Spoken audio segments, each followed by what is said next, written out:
Paper फुटीच्या विरोधात आज नवं विधेयक मांडणार. 10 वर्षांची कैद आणि 10 कोटींचा दंड होणार. विधेयकावर आजच चर्चा आणि मंजुरीचा केंद्राचा प्रयत्न राहणार.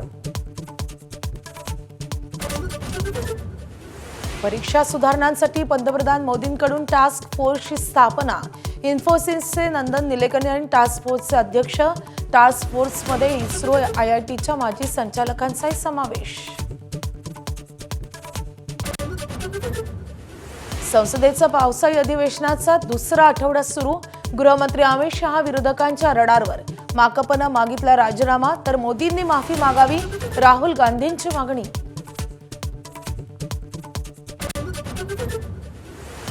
कॉक्रोच जनता पार्टीनंतर आता इथेनॉल विरोधात E20 जनता पार्टीची स्थापना.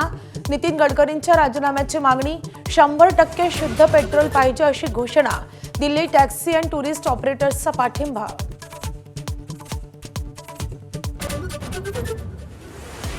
कोकण, पश्चिम महाराष्ट्रात मुसळधार पाऊस कायम. रायगड, रत्नागिरी, पुणे, साताऱ्याला ऑरेंज अलर्ट. 30 जुलैनंतर पावसाचा जोर कमी होण्याची शक्यता. नाशिकमध्ये गोदावरी नदीची पूरस्थिती कायम. गोदा काठावरची मंदिरं आजही पाण्याखाली.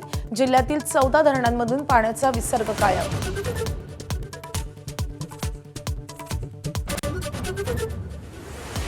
महाडमधील ऐतिहासिक चवदार तळ्याचं पाणी शुद्ध होणार. 4000 ट्रक गाळाचा उपसा. भीम अनुयायींना मिळणार शुद्ध पाणी.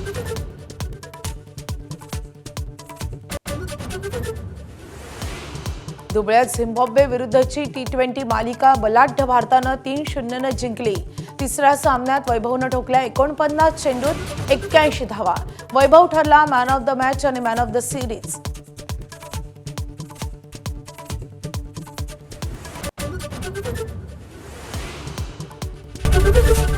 ABP माझा, उघडा डोळे बघा नीट.